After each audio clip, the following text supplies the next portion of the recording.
హమ్మయ్య! ఫ్లైట్ ఎక్కేసాం. ఏం లేదండి, మా మ్యారేజ్ డే సందర్భంగా మా చిన్నమ్మాయి ఇలాగ ట్రిప్ ప్లాన్ చేసిందనమాట. ఇంకా మన ఆడవాళ్ళం ఎక్కడికి వెళ్ళాలన్నా ఇంట్లో పనులన్నీ ముగించుకొని వెళ్ళాలి.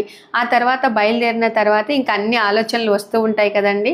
నాకైతే అత్తయ్య గ్యాస్ ఆఫ్ చేసుకుంటుందో లేదో, వంట చేసుకుంటుందో లేదో ఇలాగ ఆలోచన చేస్తూ ఉంటాను. అందులో 2 రోజులకు కూడా వంట చేసి వచ్చానండి. మాకు మామూలుగా నంద్యాల నుంచి హైదరాబాద్కి 4:30 గంట పడుతుంది. కానీ ఇట్లాగా వర్షము అంతా ట్రాఫిక్ జామ్ అవ్వటం వల్ల 5:30 గంట పడిందండి. సో కరెక్ట్ టైంకి రీచ్ అయ్యామన్నమాట.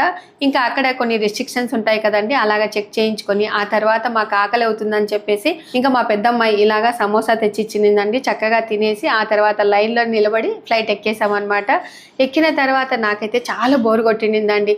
మామూలుగా పగులైతే మేఘాలు అవన్నీ చూడొచ్చు, కానీ ఇక్కడ ఏం చూడలేం కదా. కొంచెం దూరం వెళ్ళినప్పుడే లైట్లు మాత్రమే చూస్తాము.